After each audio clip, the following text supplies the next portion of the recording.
And joining us now is Vanity Fair contributing editor Sarah Ellison, who's written extensively about Rupert Murdoch's media empire. Sarah, good morning. Good to have you with us.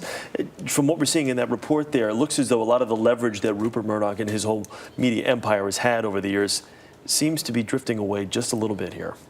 I would say that's a very safe statement. I mean, I think this has punctured the entire myth of Murdoch's power, and part of his power came from the fact that everyone believed that he had it. So they were afraid of being blackmailed by tabloids, and they were afraid of the kind of influence that he could have, and now all of that's sort of falling away. Is it even remotely possible that Rupert Murdoch, James, Rebekah Brooks didn't know exactly what was going on the whole time?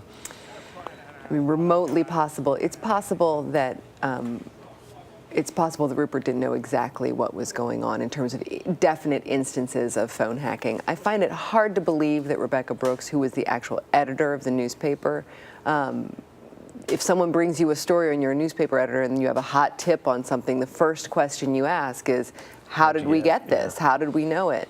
And so I think that's pretty incredible. And the fact that James was willing to pay such huge sums to sort of hush this up very early on shows that he at least knew there was something wrong, that they should be trying to contain the story. So who actually takes the fall here when all is said and done? Does it have to go straight to the top? I mean, is Rupert the guy that's essentially going to have to potentially step down like we've mentioned here this morning? Well, there are, I mean, as you mentioned, there are rumors that that could happen. Of course, he owns and has an enormous amount of control in terms of the shares and the ownership and then the voting shares at the company.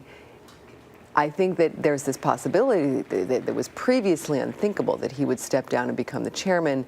That's definitely on the table and definitely possible, and we could be hearing that today. Yeah, why have they had such a hard time kind of controlling this scandal? I mean, is it just because it's just gotten so out of hand, it's difficult to control something of this magnitude? I think it's because they resisted doing anything about it for such a long time. You know, for people who are paying attention to this has been going on for 2 years. There have been stories about this very thing and widespread phone hacking happening.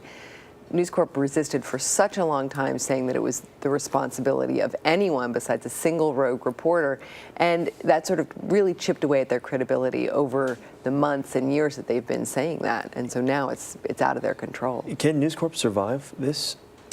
I think they can survive as an entity and as a company. I mean, there are all sorts of rumors about they may eventually be split up, et cetera. They certainly aren't going to survive in the same way that they had been before. Their growth has already been very much curtailed by the fact they had to drop this huge deal to buy the part of B-Sky-B that they didn't own.